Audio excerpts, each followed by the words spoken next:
Hey guys, welcome back to We Watch Movie. I am Mike, and thanks for taking a moment of your day to spend it with me. Today we are talking Scream 6. The commentary. Scream 6 just came out on digital. We just did a full movie commentary for it that's on the channel that you can check out. You can just watch it on Paramount Plus if you have Paramount Plus. But if you want to buy it digitally, there's certain places that have the special features and certain places that don't. And then there's certain places that have the special features but don't have the commentary. I have noticed, after buying and returning the movie several different places, that all I can tell you for sure is that you live in America and you buy it on iTunes, then you get the special features and you get a commentary with Radio Silence and Guy Busick and James Vanderbilt and all of them. So the whole Radio Silence crew, basically. But I also know that you can't watch that on your TV. If you have it on iTunes, you have to watch it inside of iTunes. It's all very, very complicated, and I don't know why. It's no Sharon Stone in terms of easiness.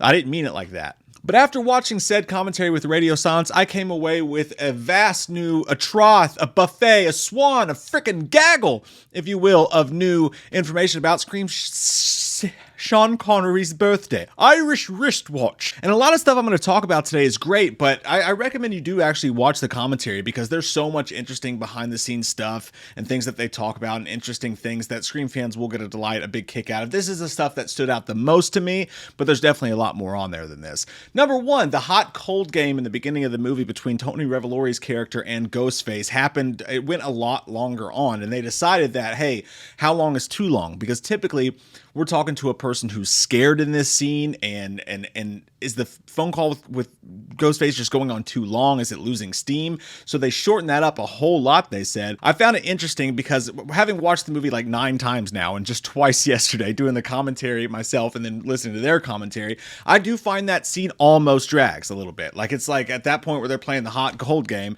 at least upon rewatch, and it's an extremely rewatchable movie. That's one of its best qualities. But I do find having him go here and there, it does kind of start to drag a little bit. So that was a smart move. Now, if you're going to ask me, is that going to be in the deleted scenes? Where are the deleted scenes, by the way? One of the most interesting things they said is that there are no deleted scenes. They said Paramount, they didn't say Paramount specifically, but they said they keep asking for, Spyglass, whoever, keep asking for deleted scenes. And they're like, no, we don't have any because there are none. There was very low amount of noting or meddling in the movie from anybody. And basically what we got is the director's cut. So that's why there are no deleted scenes. And as someone who was bummed not to have the deleted scenes to talk about and play with and 23 Skidoo a bit, I feel like that's a good thing in the end of the day, right? We got exactly their vision. Okay, so you know how after the title drop finally happens, that awesome opening scene, the Mike Shinoda's In My Head kicks in? They talked about that a bit and how they just couldn't find the right song with the right energy to go into that mode. And Mike Shinoda actually came there, watched some scenes from the movie, and sent them a clip of just the music. They said basically probably later that day, if they remembered correctly, but he went and wrote that music for just that energy of that, and it became the song. But I thought that was a really neat thing. I love it when movies are written for movies specifically, and this was even more so. The Mason and Ethan dance scene that I love so much, that endears us so much to Chad when they're at the party, that I found really interesting when he's like getting him hyped up and trying to get him to talk to girls and stuff like that. That running dance scene that they're doing in that moment was actually just what they were doing to get hyped up and ready for the scene, just the two actors were, but they saw them do that and they were like, no, add that because that's perfect for the scene. And I just thought that was interesting because again, it just endears you to Chad so much that he has this new roommate and he's not being a jock dick to him. He's trying to help him get ladies. And he just seems like an awesome dude. We also found out that Date Rape Steve or Date Rape Ralphie, whatever, that Date Rape tennis player, that guy who got his balls tased was actually in a second scene later in the movie. In the scene where they go to the park to do everything, what originally was set up was that in one scene, they had a few characters over here, and then they had Samantha and Tara in a different section, and they were actually doing the thing from Scream 2 where Gail and them were grabbing people's phones and trying to find the ghost face. And at actually one point in that scene, a van door opens up really fast and scary like, but it's just a couple frisbee players come out of it. But that was kind of a nod to Randy's death in Scream 2. In that scene, Date Rape Frankie was also there. I think his name actually is Frankie. Was also there, and Tara tases him in the balls again, to which one of the characters goes, "Oh no, your balls again."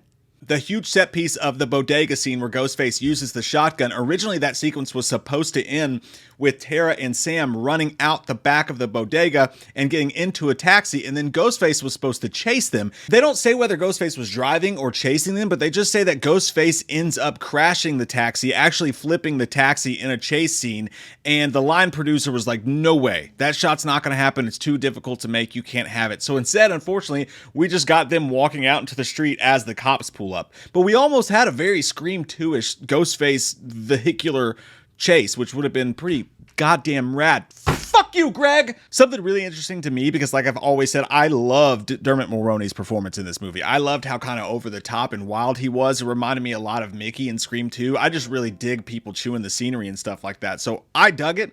But one interesting thing they said about it was, sorry, my computer beeped me. I told you to shut the fuck up when I'm making videos. They said that they had McDermott do it at several different intensities throughout his full reveal as himself. And they said, if you thought that was wild, they said there's a full gonzo version. Their words are full gonzo version of Dermot Mulroney doing that entire reveal.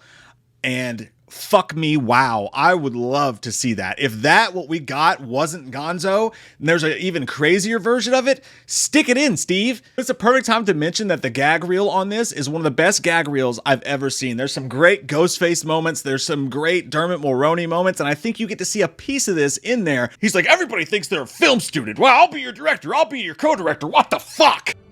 What the fuck? And it's just a great scene. It made me laugh till I peed myself. If you didn't notice, when Gail walks out and she gets punched, she gets fake out punched and then actually punched by Tara. In that scene, if that feels familiar to you, like it did to me, it felt like old school Woodsboro, it's because they actually sampled the original Marcos Beltrami score for that scene. They said that something just felt off about it until they put that in there. And it makes me and I love what Brian Tyler and everybody's doing with this movie, but I would love to see, honestly, just one movie where they come back so we can just kind of see if it feels more like original Scream audio wise. And they did talk a little bit. One about the things I didn't love about the movie character wise, even though I adore the movie, is that Gail just kind of reverted on her own arc. She just went right back after everything she said in 5. She never wrote the Dewey book. She wrote the book about them anyway. She tried to sell the movie rights, things that I think could come into play later on.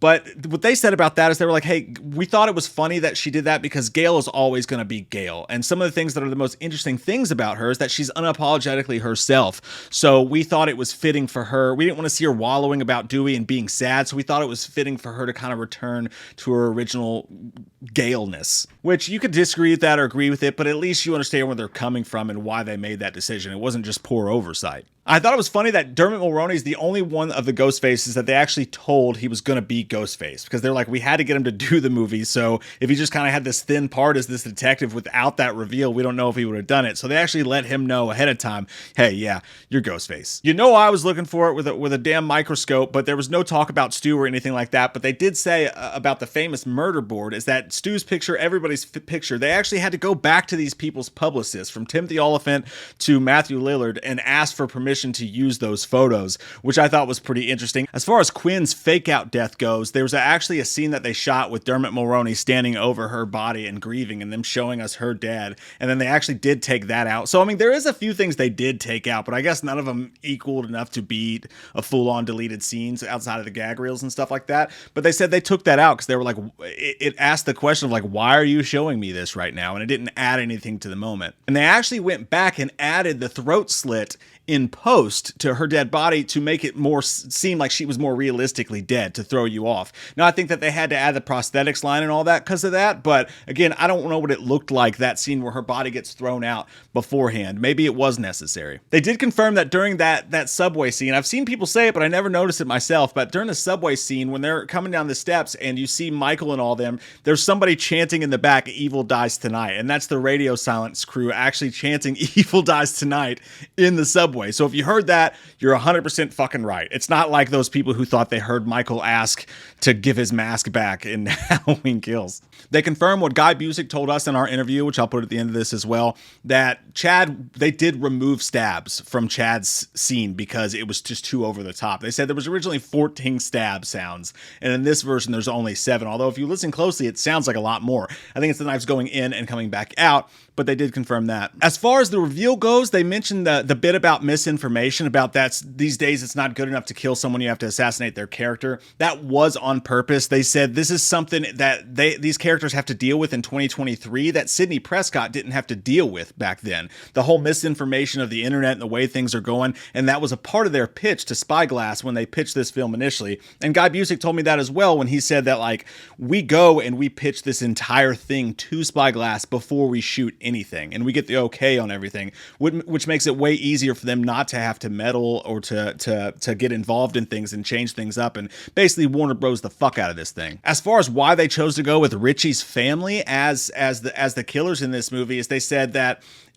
in Scream 5, as much as they love the reveal, it was intellectual and not primal, and this brings that primal feel to it because it's a family thing, it's a revenge plot. And they said based on the fact that the whole movie is really about family, about Sam and Tara and the core four and Gail and her speech in there, that it just made sense to have the reveal be about family, and I get that. They specifically had Melissa Barrera stab Dermot Mulroney's character 43 times just to, on purpose, up the kill count from Richie, which is a kind of a cool nod if you think about how these movies are always talking about the rules and now you have to outdo the last one. They had him stabbed 43 times. They pointed out specifically they understand that some people are going to be mad that everybody survived. And they said, hey, if you're mad that everyone survived, cool, we own it. That's just what they wanted to do, and I have to respect that. And I think Dewey's death kind of earned that for this movie, so I don't have a problem with it either, especially when you compare it to the original. So many of the main characters survive there too. So I think to subvert expectations, it's a pretty neat thing. I mean, if they killed off Gale specifically, it would have been like,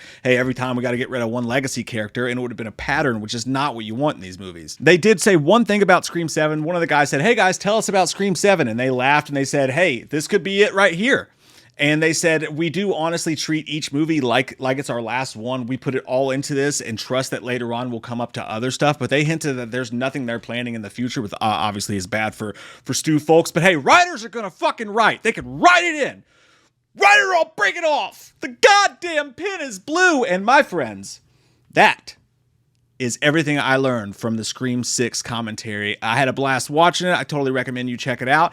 There's like 10 featurettes on the special features. They're all really interesting to watch. Interviews with the cast members, behind the scenes stuff, some really cool things about how they filmed the whole thing. The gag reel is just, it's a must fucking watch. It's amazing. And you know what? You're a must fucking watch because I love watching your fucking faces. I can see all of you right now. Hey, put your dick down. I love your all's fucking faces. I hope you have an amazing day. And if you like Scream content like this, getting deep up inside of them Scream shits, screaming demons, then you click that subscribe button, you click that bell so that YouTube will let you know when we make these. Halloween never ends, suck my fucking dick, and I don't really care what Blumhouse fucking says. Put him in a box or suck a fucking cock. You can say he's dead, but we all know he's not. Yeah. So let's go trick-or-treating, let's go fucking drinking, let's all go rent Pumpkinhead on VHS, cause Halloween never ends.